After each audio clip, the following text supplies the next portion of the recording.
नमस्कार मित्रांनो, स्वागत आहे आपल्या अजून एका नवीन ब्लॉगमध्ये। तर आम्ही आत्ता आहे सिंधुदुर्गला म्हणजे मालवणला आणि आम्ही आपले जे महाराज आहे छत्रपती शिवाजी महाराज त्यांचे किल्ले बघण्यासाठी निघालो आहे। म्हणजे आम्ही ट्रिप काढली आहे, मी सर आणि आमची दीदी असं तिघजण। तर आत्ता सिंधुदुर्गला आहे। तर तुम्ही बघू शकता किती सुंदर असे वातावरण आहे। तर आमच्या नंदुरबारकडे एवढं वातावरण तेवढं खास नसतं, झाडे वगैरे बऱ्यापैकी खूप कमी प्रमाणात असतात आणि इथं आल्यावर चक्क मला खूप नवल वाटत आहे। तर तुम्ही बघू शकता किती नारळाच्या बागा, काजू बदामच्या बागा, आंबांच्या बागा, असं खूप सारं नैसर्गिक वातावरण आहे। आणि मी सिंधुदुर्ग म्हणजे जिल्ह्याचे ठिकाण असल्यामुळे मला खूप असं गजबजलेलं आणि मोठ्या मोठ्या बिल्डिंग्स असतील असं वाटलं, पण इथं आल्यावर कळलं की छोटंसं खेडेगावासारखं सिंधुदुर्ग आहे। छोटी छोटी घरं आणि 1500 ते 2000 स्क्वेअर फीट एवढी जागा एक एक घराला आणि पूर्ण कंपाऊंड आणि छोटंसं 1 किंवा 2 मजली घर, त्याच्यात एवढी मोकळी मोकळी घरं इथं आहेत।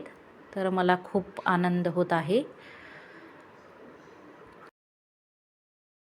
आणि इथल्या लोकांची जी बोलीभाषा आहे ती खूप वेगळी आहे। सुरुवातीला समजत नाही काय बोलता येते, असं वाटतं की आपण साऊथ इंडियामध्ये आलो आहे। असं सगळी माणसं त्याच प्रकारची वाटतात आणि भाषा आपल्यापेक्षा खूप वेगळी आहे। आणि इथं स्टे हाऊस वगैरे पण भरपूर अवेलेबल आहे, कारण सुरुवातीला आम्हाची थोडी फजिती झाली। तर आम्हाला वाटत होतं की आम्हाला रूम वगैरे भेटतील की नाही, पण फायनली आम्हाला रूम भेटली, कारण आम्ही ज्यांच्याकडे थांबणार होतो ते आमची वाट बघून चालले गेले होते गावाकडे। तर महागातल्या महाग आणि स्वस्तातल्या स्वस्त स्टे हाऊस आहे। तर आम्ही ACची रूम बुक केली होती, ती 1200 रुपयाला त्यांनी दिली। छोटीशी फॅमिली होती त्या लोकांनी। तर त्यांनी पत्र्याचंच घर होतं, पण त्यांनी दिलं आम्हाला। तर आम्ही पायीच फिरत होतो। तर आता आपण 2-3 बीच आहे तिथं जाणार आहे आणि एक गार्डन आहे तिथं, आणि मग किल्ल्याकडे जाऊ, राजकोट आणि सिंधुदुर्ग किल्ल्याकडे। तर हा बघा शिवाजी महाराजांचा पुतळा, तर हा राजकोट किल्ला आहे आणि आपल्याला सिंधुदुर्ग किल्ल्याकडे जायचं आहे। तर आपल्याला तिकडं समोर जावं लागेल। हा बघा किल्ला किती सुंदर दिसतोय। तर इथून 1 किलोमीटरवर किल्ला आहे। तर आपल्याला पूर्वेकडे इकडच्या साईडला जायचं आहे, तिथं आपल्याला बोट भेटेल।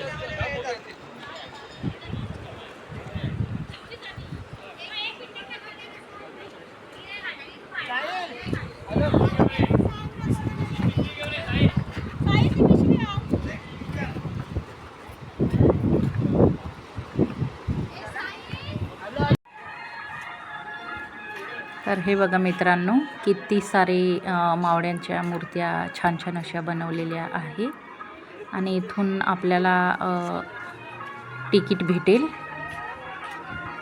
तर एक तिकीट 100 रुपयाला आहे, म्हणजे एका व्यक्तीची। तर ती आपल्याला किल्ल्याकडे घेऊन जाणार आहे आणि तिथून परत आपल्याला घेऊन येईल ती बोट।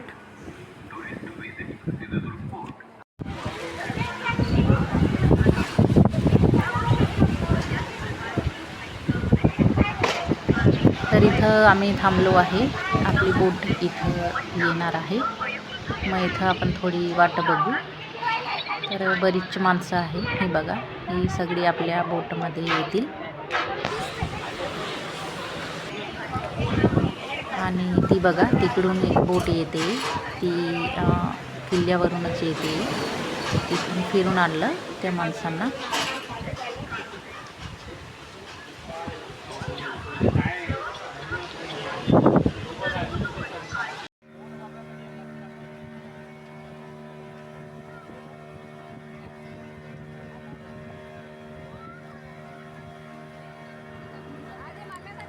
तर मित्रांनो, खूप भीती वाटत होती पाण्याची. मला पाण्याची खूप भीती वाटते.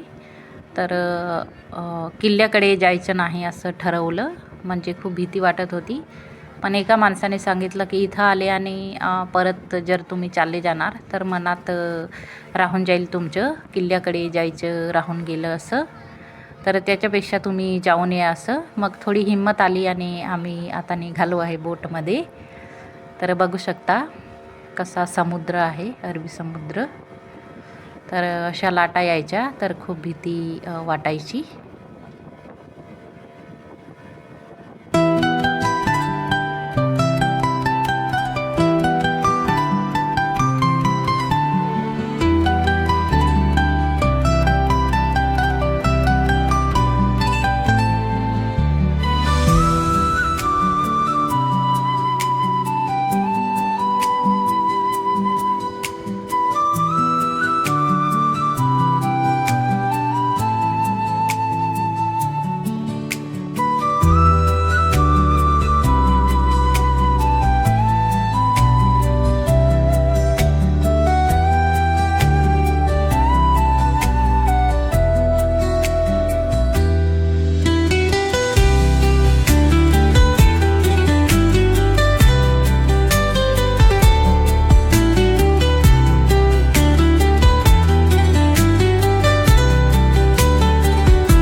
तर फायनली आम्ही येऊन पोहोचलो आणि बघा किल्ल्यावर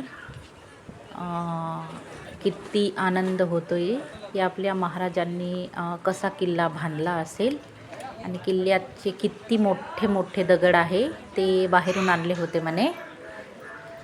तर दुरून जेव्हा आपण किल्ला बघतो तर दरवाजा कुठं आहे हे आपल्याला कळतच नाही. ते दिशाभूल करण्यासाठी असा बनवला आहे. तर आता आपण आत जातोय. म्हणजे शत्रूला दरवाजात दिसू नये म्हणून. शत्रूला दरवाजात दिसलं तर शत्रूच्या सेनिकमध्ये हत्ती या लाकडाचा उपयोग करायचे दरवाजा तोडण्यासाठी. हत्ती या लाकूड सरळ रेषामधून धडकन दरवाजा तोडू शकतो. भिंतीला जाग्यावर वळण निराकरण त्याची धावणे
तिकडे.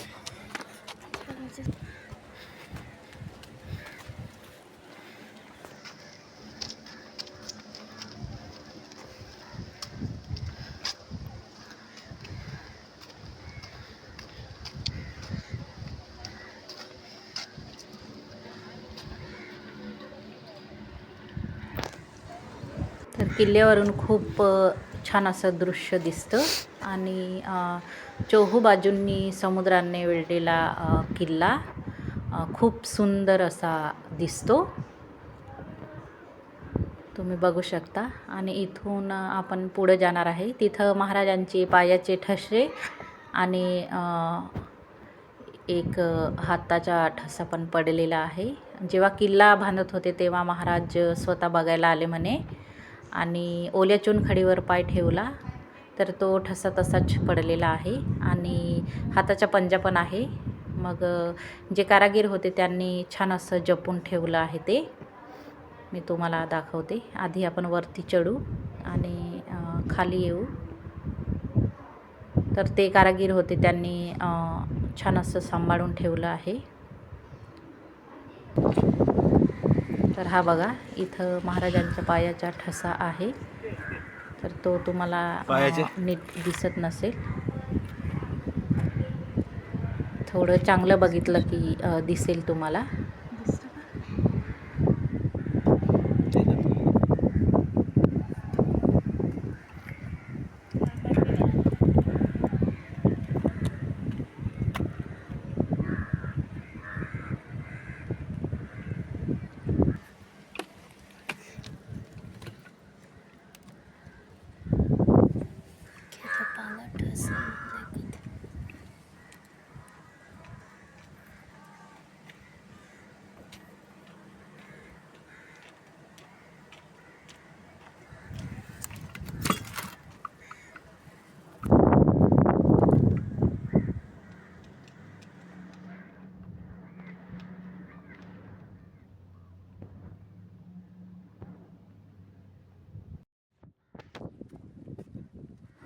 तर आम्हाला लवकर फिरावं लागेल मित्रांनो, कारण बोटवाल्यांनी 1 तास दिला आहे.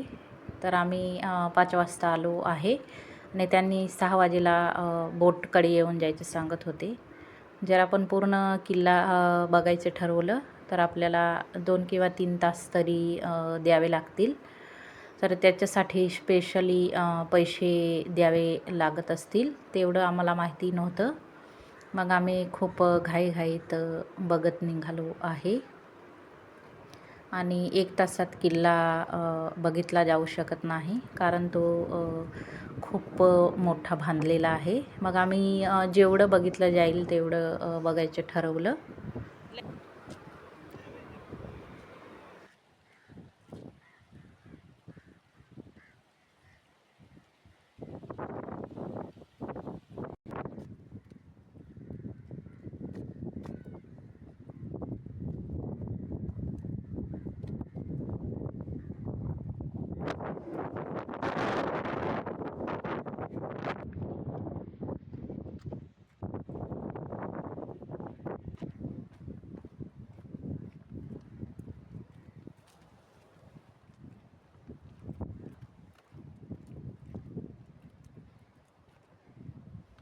पूरा समुद्र देखा है, पता दिमाग चले यार, पूरा समुद्र वचक खाऊन. आपल्याला समोर शिवाजी महाराजांची मूर्ती दिसते. तो राजकोट किल्ला आहे, मोठी मूर्ती.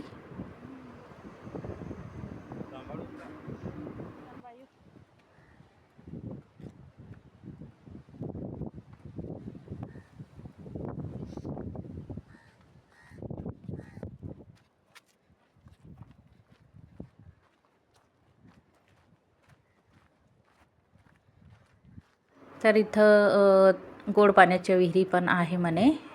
तर चोहोबाजूनी समुद्र आणि मध्ये गोड पाण्याच्या विहिरी म्हणजे एक आश्चर्यच आहे. तर त्या पण बघू आपण. आणि वस्तू संग्रहालय पण आहे इथं, ज्या महाराजांनी वस्तू आणि शस्त्रे वापरली, तर ते पण बघणार आहोत आम्ही. आणि एक मंदिर पण आहे, आपल्या महाराजांची पाषाण मूर्ती आहे, ती पण बघू. असं खाली उतरून आपल्याला बरंच अजून काही बघायचं आहे.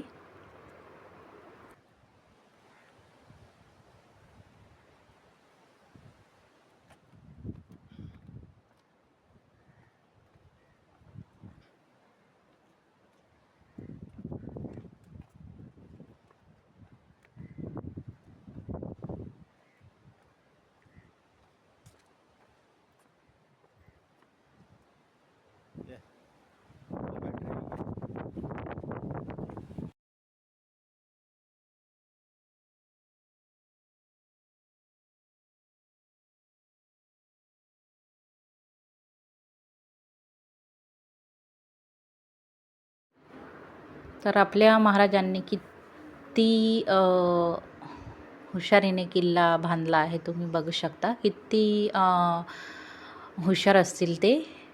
तर किती डोकं लावलं असेल त्यांनी किल्ला बांधायला.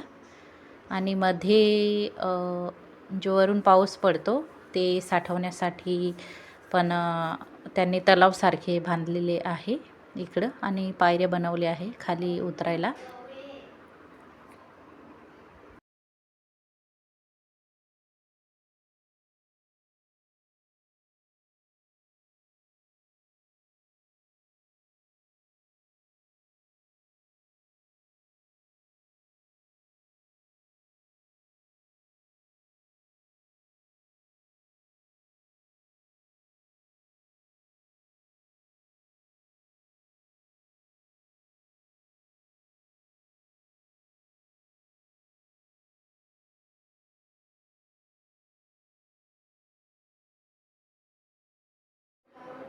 तर इथं काहीतरी बनवलेलं आहे, ते दिशा ठरवण्यासाठी की किल्ल्याचं काहीतरी असं नकाशा वगैरे बनवलेला आहे. पण काहीतरी आहे, महाराजांनी बनवलेलं असेल, बघू शकता तुम्ही.